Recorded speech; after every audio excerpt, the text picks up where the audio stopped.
Bienvenue à toutes et à tous. On se retrouve dans la bibliothèque de la télé du salon du livre jeunesse.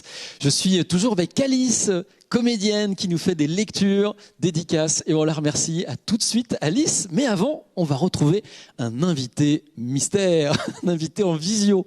Merci la science de nous permettre d'être en relation avec Estelle Fay, qui est à Cahors, c'est ça ? C'est ça, voilà. Juste au pied des collines et à côté de la rivière. Donc ça va, c'est joli. Les pieds dans l'eau, quoi. Presque. Enfin, l'eau est un peu froide dans cette saison. Très bien. Alors dites-moi, on vous doit le Drakkar éternel, l'île au manoir, les aventures d'Aldouin et Léna. On va commencer d'abord par les deux compères parce que c'est le 3e tome qui sort déjà. C'est une bande dessinée. C'est quoi cet univers ? Alors en fait, c'est une série de romans et qui commence à être adaptée en bande dessinée. Et c'est un univers qui est pas mal inspiré du Moyen-Âge et de la Renaissance, mais avec beaucoup de magie, beaucoup de fantastique, d'aventure. Donc c'est vraiment de la fantaisie pour ceux qui connaissent le genre. Et donc ça a commencé avec un livre qui devait être tout seul, il n'y avait pas de série de prévue. Et puis le livre, il a plu aux lecteurs. Et les lecteurs, ils en ont demandé plus. Et donc, comme j'avais plein d'idées, on a fait une suite en fait. Voilà. Et maintenant, c'est toute une série, donc de 3 tomes, et avec un 4e qui est prévu l'année prochaine. Mais pour ceux qui ne sont pas des très gros lecteurs, avec le 1er tome, il y a déjà toute une histoire. Et alors, vos personnages, ils évoluent quand même dans des environnements hostiles, hein. Alors après, il faut qu'il y ait du danger, parce que s'il n'y a pas de danger, il n'y a pas d'aventure. Donc dans le premier, c'est des guerriers de glace qui descendent menacer un village depuis le sommet des montagnes. C'est un hiver très froid, de la neige, enfin. Et donc, tous les 10 ans, il y a ces guerriers de glace qui reviennent, qui ont des armures de glace, des épées de glace que rien ne peut faire fondre. Et ils sont peut-être pas forcément humains, on ne sait pas trop. Et c'est comment Alduin et Léna, qui sont 2 enfants sans grand pouvoir particulier. Alduin, c'est le fils du chef, et il est un petit peu calme, un peu renfermé. Et Léna, elle est plus rentre dedans, c'est la fille de la guérisseuse, on dit qu'elle est un peu sorcière. Donc déjà, ils ne devraient pas être amis, mais ils le sont quand même. Et comment eux, ils vont essayer de sauver leur village sans avoir de grands pouvoirs et sans être forcément les mieux préparés pour ça. Bah oui, il faut réussir à les faire fondre, hein, ces hommes de glace, là. Surtout, ils vont essayer de comprendre ce qui se cache derrière. Et qu'est-ce qu'il y a derrière, en fait, et c'est quelque chose qui me tient un peu à cœur, c'est de savoir ce qu'il y a derrière une image, derrière parfois un préjugé, et derrière une idée préconçue. Et quand on sait vraiment ce que sont les choses, c'est peut-être plus facile aussi donc d'être bien armé dans la vie. Donc là, on en est au tome 3, vous vous projetez loin dans cette saga ? Alors en fait, j'aime pas trop écrire des très grandes sagas, et là déjà, il y avait qu'un tome de prévu à la base, et il y en aura 4, et chaque tome, c'est une saison. C'est là-dessus qu'on est parti avec l'équipe de Nathan, qui est mon éditeur. Alors donc ça, c'est une série pour les 9-12 ans. Vous travaillez aussi sur un roman, on va dire, pour la période collège. Alors ce qui est intéressant, ça s'appelle le Drakkar éternel. Et là, vous travaillez et vous êtes inspiré de différentes mythologies, et notamment nordiques, pour nourrir ce récit. Ah oui, le Drakkar éternel, c'est complètement la mythologie nordique, c'est complètement la mythologie viking, bon, qui commence à être un peu connue. Je pense que Thor, Loki, tout ça, ça parle déjà à pas mal de monde. C'est une mythologie incroyable, avec des géants de givre, avec les forges des nains, avec la tête du géant Mimir qui continue à parler toute seule à côté du puits de la vérité.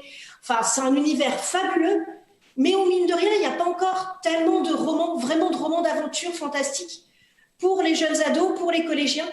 Et ces mythologies que j'avais vraiment envie de faire découvrir. Donc c'est pour ça que j'ai écrit ce roman à la base.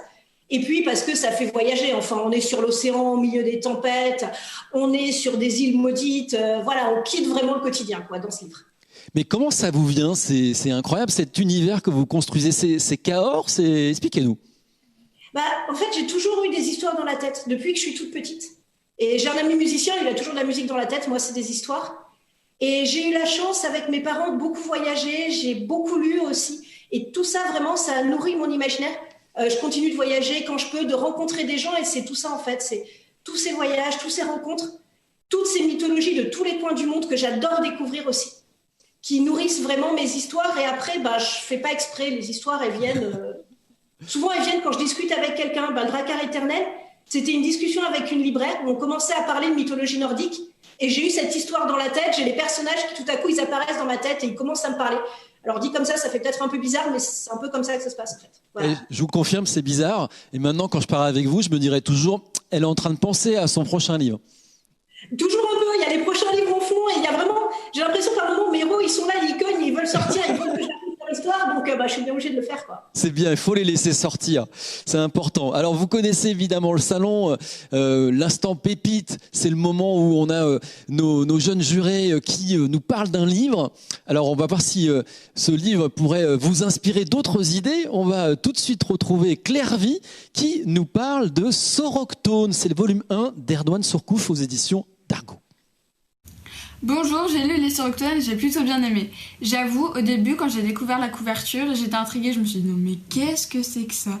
C'est sur l'histoire d'adolescents qui combattent des monstres insectes puissance 10 pour on ne sait quelle raison, ne m'a pas vraiment séduit à première vue. Mais ce qui aide, c'est que les personnages sont attachants. Vraiment, à la fin, j'ai bien aimé. Les dessins sont particuliers. Avec la couleur, ils sont un peu agressifs et inquiétants.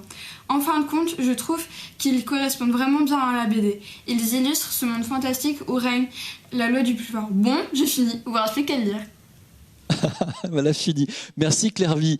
Estelle, je vous propose maintenant de découvrir les dédicaces d'Alice et puis les illustrateurs des marque-pages. Vous savez, on distribue des livres aux collégiens pendant ce salon. Donc, par exemple, dans le livre qu'ils reçoivent, il y a ce marque-page de Marc Bagnot. Et on peut aussi trouver le marque-page illustré par Alex Cousseau. Et puis, ces marque-pages, c'est aussi une petite dédicace d'un auteur, d'une autrice. Et ben, je propose à Alice, qui est toujours avec nous, de nous lire une de ces dédicaces.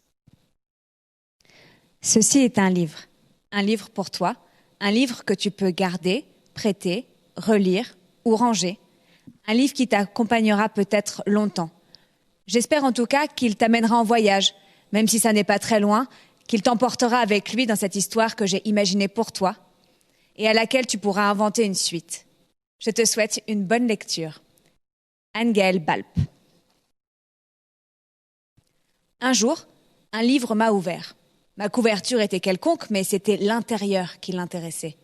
À l'époque, j'étais âgée que de 2190 pages. J'en ai 17 600 aujourd'hui. Pas mal, a commenté le livre. Je peux appeler mes amis pour qu'ils te lisent aussi? J'ai dit oui. Un autre livre est arrivé, puis 1000. Depuis, nous nous dévorons mutuellement. Ça ne fait pas de mal. Fabrice Collin. Merci beaucoup Alice. Estelle, vous êtes toujours avec nous. On a envie de vous poser des questions parce que c'est vrai qu'on se dit mais vous avez une imagination incroyable. Vous avez un livre qui vous a marqué, qui a déclenché quelque chose comme ça chez vous? Est-ce que vous lisiez des bouquins d'heroic fantasy quand vous étiez plus jeune? Alors, je lisais vraiment tout. Il y avait d'ailleurs beaucoup moins de fantaisie qu'aujourd'hui. Et ça, c'est vraiment quelque chose qui est génial maintenant, c'est qu'il y a beaucoup de fantaisie, notamment écrite par des auteurs français. Et l'un des premiers auteurs français en fantaisie qui m'est marqué, c'est Fabrice Collin, dont on vient de lire un marque-page. Donc, c'est super bien fait, cette émission. Après, dans les livres qui m'ont marqué quand j'étais plus jeune, il y avait beaucoup de contes et légendes et beaucoup de romans d'aventure qui faisaient voyager. Donc là, j'en ai un. Hop. Alors, c'est un grand classique, mais je l'ai lu et relu. Quand j'étais jeune, ça, c'est pas mon exemplaire de jeunesse, parce que mon exemplaire de jeunesse, à force que je lise, que je le relise, il partait complètement en morceaux, donc il est à peu près mort. Et c'est L'île au trésor. Je sais pas si ça se voit bien à la caméra. Voilà. Très bien. Mais en gros, il y a des bateaux, il y a des grands voyages, et j'adore les grands voyages, j'adore l'océan, j'adore les gens qui partent vers l'horizon. Mais aussi, il y a des personnages qui sont pas tout blancs ou tout noirs. Et ça, c'est quelque chose qui m'a beaucoup marqué dans ce livre. C'est-à-dire que c'est un monde vraiment réaliste parce que dans la vie, personne n'est ni vraiment mauvais, ni vraiment bon en général. Et donc, d'avoir des personnages qui ne soient pas dans ce côté hyper manichéen, à l'époque, ça m'avait beaucoup plu et c'est quelque chose qu'aujourd'hui, j'essaye de mettre dans mes romans aussi. Merci donc, beaucoup. Merci Estelle. Merci d'avoir été avec nous depuis Cahors et on vous propose de rester à regarder la télé du Salon du Livre de Jeunesse. À suivre, vous aurez rendez-vous avec le Prime On Air pour faire un premier retour sur cette journée et il y aura l'inauguration du Salon.